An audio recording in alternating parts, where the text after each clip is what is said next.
The cost of owning a home here in Mississippi is lower than it is just about anywhere else in the country, but it is a little confusing on how they come up with, what you're going to owe on property taxes and some other things. And that's why in this video we're going to dive in deep and show you exactly how it's done.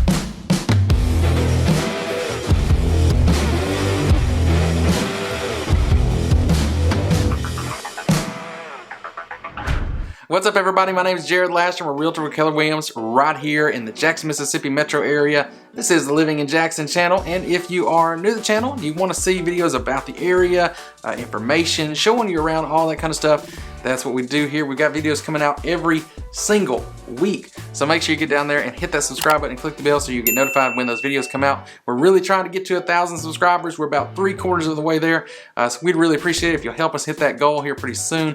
It really helps us reach more people, and we're already helping more and more people just about every day. We've got more people calling and reaching out to us because they're thinking about moving here to the Jackson metro area. And if you're thinking about moving here too, go ahead and take all this just one step further. You got to reach out to us too. Give us a call. You can text us, email us, DM us.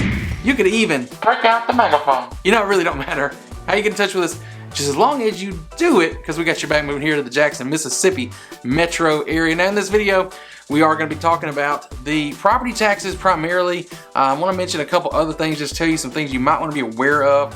And also, there's in a lot of parts of the country, you'll have things like an HOA in a neighborhood. I know they are kind of ridiculous in some other areas. I feel like those are pretty reasonable here too. So I'm gonna give you a little bit of insight on that, some examples as well. But first, the big thing we're gonna dive into is the property taxes. And to do that, I've got my iPad here. I'm actually gonna use the screen here so I can just draw this out for you. It'll be a whole lot easier than me trying to throw up graphics on the screen. Maybe you'll be able to follow a little better. So if you like this method, if you like the way I'm doing this, if it works good for you, make sure you hit that like button down there. Give us a thumbs up. It's another thing that helps us get this info out to more people. We do appreciate that. And then too, make sure you stick around to the end, because some of those things are going to be information that would be very hard to find if you're looking for it on your own. But here, being local, knowing this, working in the neighborhoods, I've got some information that you really won't be able to find anywhere else. So stick around to the end and we'll have all that there for you. Okay, everybody, so I've got my iPad screen here for you to look at, and we're going to talk about these property taxes and how they're calculated. And so it's really going to come down to two different things. Now I'll tell you what you will find if you look for information on the property taxes and homestead exemption, which is going to play a big part in what you're actually going to owe on a home you own. You're going to see a couple different things. So your homestead exemption is going to give you up to $300 credit on your taxes. Okay, so we're going to assume most of these values we're going to look at are actually going to be above that $300 amount, so you're going to get the full $300 credit. Now what's going to be confusing is if you look at property taxes on some different things, you may see the non-homestead taxes. I'm going to put non-homestead ends up being, let's say, $2,000. Okay, but then the homestead taxes ends up being $1,000. So how did a $300 credit get us from $2,000 to $1,000? And now that's confusing because they don't really explain this very well in very many places. So I'm going to explain that to you now. So basically what it comes down to is not just the credit. It's going to be the ratio that they use to determine the assessed rate, and it's going to come down to the class of property. There are a lot of different classes of property here in Mississippi, and it goes beyond just real estate. It goes into other types of property as well. We're really just going to be looking at class 1 and class 2. So class 1. So what is class 1? This is going to be your owner occupied property. So this is your personal home right here if you're in class 1. So then you also have, like I said, class 2. What is class 2? This is non-owner occupied, so this could be something like rentals, income producing property, things like that. It's not your personal home. It could even be a vacation home. So that's all over here in, let's write here, vacation. All right. So anything like that that's not your primary residence. This is going to be your primary residence over here. So what does that mean? If you're moving to Mississippi and you're concerned, you see a tax rate over here that's much higher than what you're expecting to pay. It may be the Class 2 rate. And if you're gonna buy a home to live in it, you don't need to worry about that Class 2 rate at all. It's not gonna impact you. That's not gonna be the rate you're paying. But it goes even farther than that. You still get this $300 credit. So the ratios that you're gonna have here, so the ratio to determine the assessed value is going to be 10% on Class 1, 15% on Class 2. So if you have a $250,000 home, and that's going to be the true value. And the way they determine the true value, I'll put TV over here. The way they determine the true value is that's going to be what they come out and they appraise the property and it's not impacted by what you put the property for sale, the list price, what it sells for. It's actually not impacted by that. They determine these themselves.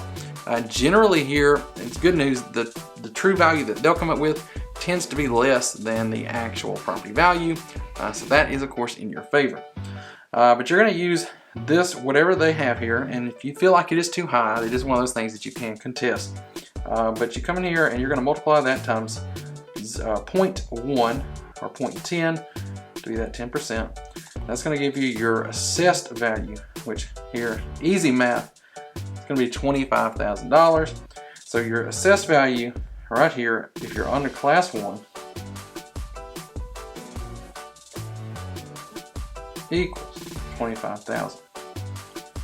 And that's what they're going to use to calculate your taxes when we get into millage rates. Now millage rates are set by the county, the city, could be the school district in there too. So it's going to be all those things come together to give you a total millage rate on your property. So that's why it can vary a lot from where you go.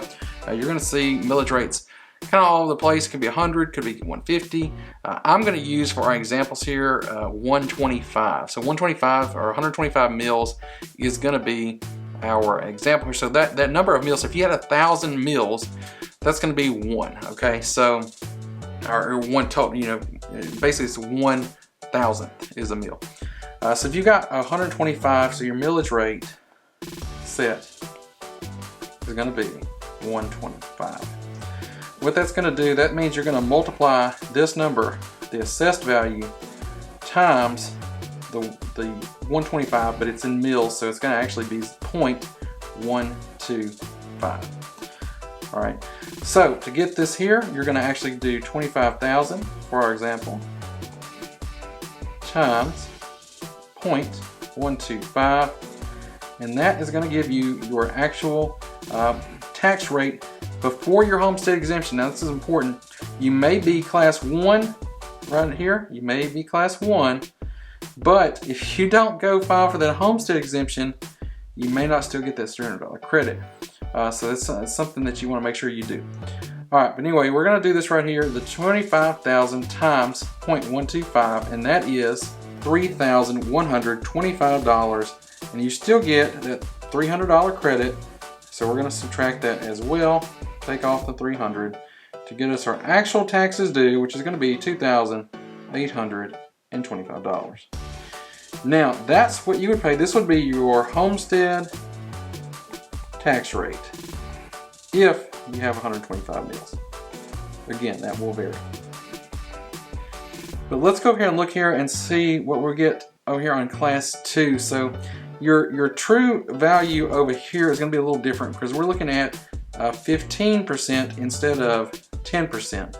So here we're going to be multiplying that 250,000 times 0.15 instead of just 0.1, which is going to get us our assessed value of $37,500. And that's going to be where the big difference comes in, because now we're basing this off of a much bigger number here, $37,500, than when we were over here at just $25,000. So it's almost like the property value is itself much higher because the value that they're using for the calculations is. We're going to use the same millage rate over here. So we're going to take that $37,500 and we're going to multiply that times 0.125. So this is the same house in the same part of the same city. The millage rate is the same. However, this is not a owner-occupied property. This is a rental, this is a vacation home, this is an income producing home, whatever that case may be. It's not a class 1 owner occupied property. And so when we multiply these two numbers right here together, we are going to get $4,687.50. Okay. And we also do not get the $300 credit. So we are done here. This is the number that you're going to pay. So if you have this same property and let's say you owned it, let's say you own the same property you lived in it for a while and you moved out, you bought another property. Now your tax bill is going to go up. It's going to go up to this class 2 rate, and you don't get that special $300 off with the homestead exemption either. So you can see you save a lot of money on the property taxes when it is your personal home. And again, if you're just buying the house for yourself, you're going to live in it, you're not concerned about using it as a rental property or anything like that, you're never going to have to worry about class 2 rate. You're only looking at that class 1, which is going to save you, again, a lot of money. But let's go in here and look at this a little bit further, because there is actually a third scenario. I'm going to scroll down the page here, and we're going to again look at the same $250,000 house. All right, but this time we're going to give you an added bonus. We talked about this in our last video. But this one is going to really help you out if you are over 65, okay? So if you're over 65 or if you are disabled, then you can qualify for this. And I do want to mention, if you are a disabled veteran, there is a chance that you could get a good bit more than this. So this is a little, I'm going to put a little star out here. It could be up to 100%. Up to 100% off on your taxes, okay? But we're not gonna, we're gonna, let's put that over here to the side. We're looking at the over 65 or disabled price on that same $250,000 house. What is it's still, if you're living there, it's still gonna be class 1. So we're gonna assume it's class 1, and now you're gonna be at that 10%, which again gets us to $25,000, like we said above. But here comes the special bonus part. You get to subtract off of this value, off of the assessed value right here. You're going to take $7,500 off, okay? Which is obviously going to take you down to $17,500, bringing your total here that you're going to use. So you're going to use that millage rate at 125 mils. To give you a tax due amount of $2187.50. So for comparison, the non-homestead, it was, if we scroll back up here, was $4687.50. That's the highest you're going to pay, $4687.50 in this particular example. The homestead rate was a good bit cheaper. It saved you all the way down to $28.25. Okay, so that's about $1,200 or so there in savings.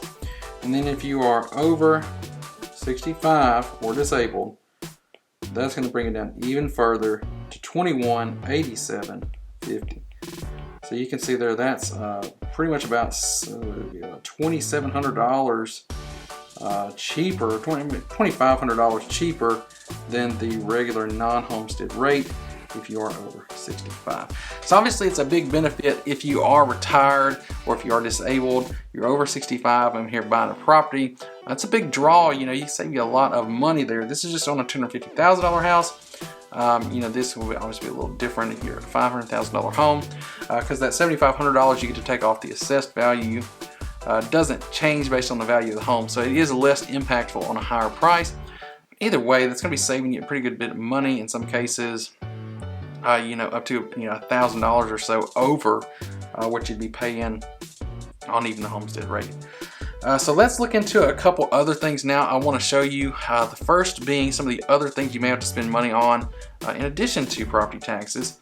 And I'm going to jump back on the iPad here just to lay it out for you. So the other thing here, you may have a leasehold, which they have these in other parts of the country as well, or 16th section. But what is the difference between the two? Okay, so a leasehold is going to be a district You know, like in the one that you're gonna have most common like here is gonna be the PRV. That's the Pearl River Water Supply District. Pearl River Valley Water Supply District actually would be PRV, WSD, but we just call it PRV. And then over here, 16th section is gonna be school districts. And they're gonna have different ways that they lay out the lease. The school district leases, I believe, are going to be shorter, where the PRV leases are going to be longer.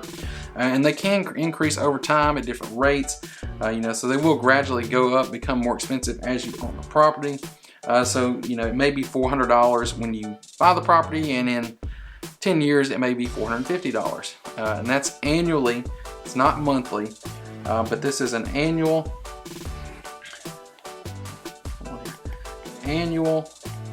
lease, either way.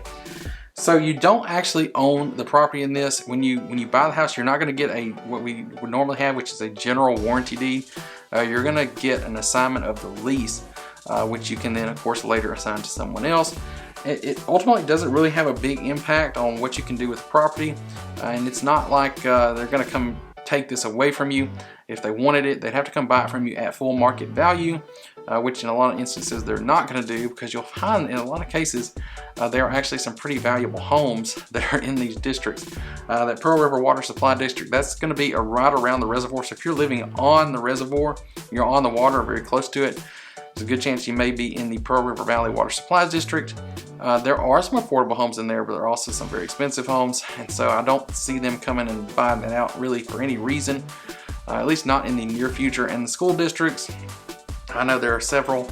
You know, there's one up in Madison where you've got $1 million homes just lined up in this 16th section area, and I don't see the school district coming to take those either. So that's what you've got there. You could have the leasehold or 16th section. Another scenario you might come across where you have to pay a little bit of additional money in addition to property taxes on an annual basis would be if you're in a PID area. That's a public improvement district. And so what you have there is, and I'll give you an example one. There's here in the 39047 area, they have the Hugh Ward or Pinelands PID. But this is on Hugh Ward Boulevard, and I'll show you here on the map where that is. But if you live around this district here, right around where Hugh Ward is, or Hugh Ward Boulevard I should say, you're going to be paying there usually about $400 a year, okay? And it depends on a lot of things, but it generally tends to be about $400 a year there as well. Now the PIDs do run only for a specified amount of time. This one was for 20 years, so it should be coming up to end in about 2027. So if you buy a property there now, you will be paying that, but it does run out eventually. You won't have to pay it anymore unless they do something to continue expanding or improving it, which I don't think many of the people in that area are going to go for. So it's looking pretty good there. That one is running out to an end, but you will see those districts. Those are around, you know, and they do those, like I said, just to be able to come in and do stuff without having to go through the whole bond process, raise taxes, and all that kind of thing. So now lastly, I want to give you a few examples of everybody's favorite, which is HOA fees, and they are going to vary widely here. They're not quite as crazy as they are in some other parts of the country. I've heard, you know, 3, 4, 5,000 or more in HOA fees in other parts of the country. But you know, you are going to have some HOAs here. Some neighborhoods do not have HOAs, but that's HOA Homeowners Association. But you know, you're going to have those. They're going to provide different things at different levels. It's going to depend on you know, the neighborhood amenities, the price of the homes in the neighborhood, the services they provide.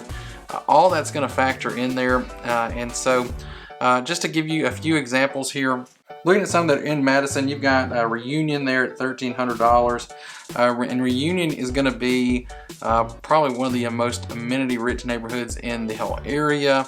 They've got lakes, beaches, pools. It's got the golf course there, which is an extra price on top of this. But they've got a lot there, trails, and just a lot of things that are included, and a lot of things that you can get involved into if you want to in Reunion. So it is $1,300 a year there. You also have Cypress Lake in Madison at $350. They've got some nice stuff there. It's a really pretty neighborhood. They've got a lake, a little waterfall in there. They've got tennis courts, a pool, stuff like that in there too. In Cypress Lake, $350, which is a pretty good bargain there for Madison. Unless I got this number wrong, I did pull these numbers from the MLS, and sometimes they get in it wrong. But that was the most affordable one in Madison. North Bay is right over there on the reservoir. They're at $650. And you know, the prices of these homes, like I said, does have an impact. All of these have a pretty good range. Reunion definitely has a big range. Cypress Lake, I think those are running in the $400,000 to $600,000 range.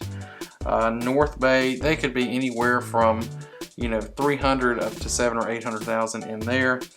Wright's Mill, those are going to be running in about the $500,000 range, but definitely some that are higher than that in there. And Wright's Mill's also got a really nice pool.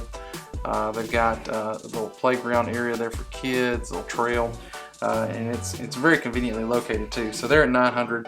Lost Rabbit, they also have a pool. They are right on the reservoir, technically not inside the city limits of Madison, but they are right there next to Madison. You still have a Madison address, and they're at $1,100 a year.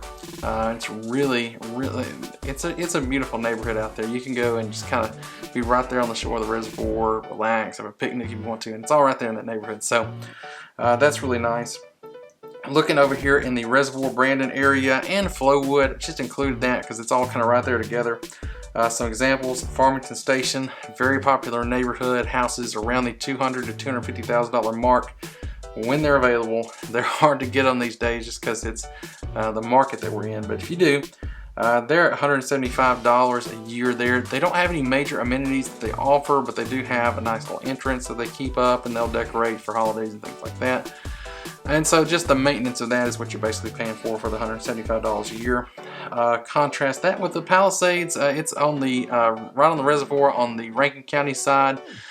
Some big nice houses in there, plenty of them up over $1 million, right there on the water with a sunset view over the reservoir. So that's a really nice neighborhood there at $1,050 a year. And then coming back down, you've got Avalon at $266. And Avalon is right next to Farmington Station. It's a little bit higher price point, on up to maybe around $300,000. They do have a pool in Avalon, so you get a little bit more there for the $266 a year. Latter Rain is actually in Flowood. They're at $1,000 a year. I believe they actually were working on getting some more amenities in there. So right now, I don't think they have anything that really is giving you a whole lot for that $1,000. Could be wrong. But you know, it's a gated community there. Nice homes in the upper, $600,000-$700,000 range. So that's why you're gonna see the higher price there. Laurelwood at $480. It's one of the more affordable neighborhoods in Flowood. One of the older Flowood neighborhoods. Still not that old, but 20 to 30 years old there. In Laurelwood, and they're at $480 a year. They do have a pool in there as well. Bella Ridge is a little bit newer neighborhood, developed about 2013, and they don't really have any amenities there, but again, they keep up that front entrance, keep it looking good if they're coming into the neighborhood. So you see, I hope that gives you kind of an idea of just the range. It's really, we don't see anything that's going to be like $2,500 a year or more, unless you're going to be in a specific thing. There are some that could run around $250 a month if you're in maybe like an over 55 community, where they're going to be taking care of all the exterior maintenance and all the lawn work. If something happens to the roof, they cover it, all that kind of stuff. There's some of those like Independence in Flowood where you're going to pay that, where it's a monthly really more than a annual fee. But for the most part, this is what you're looking at if you're getting into something here, looking at an HOA. If you have an HOA, some of them, like I said, don't. Well, y'all, I hope you really enjoyed this video. Try to do something a little different just to make sure I'm fully explaining things for you. I know it was a little bit, deep getting into these. If you do like the videos like this, again, give me that thumbs up. It helps me to kind of know what you're wanting to see. And of course, if you haven't already, make sure you get down there, subscribe, and click the bell. And of course, if you're somebody that's thinking about moving here to the Jackson metro area, just go ahead and just do that stuff, but then take it a step further. Reach out to us. You got to call us, text us, email us, DM us, or even break out the megaphone. Y'all know it just don't matter how you get in touch with us, as long as you do it, because we got your back moving into the Jackson metro. Thank y'all for watching this one.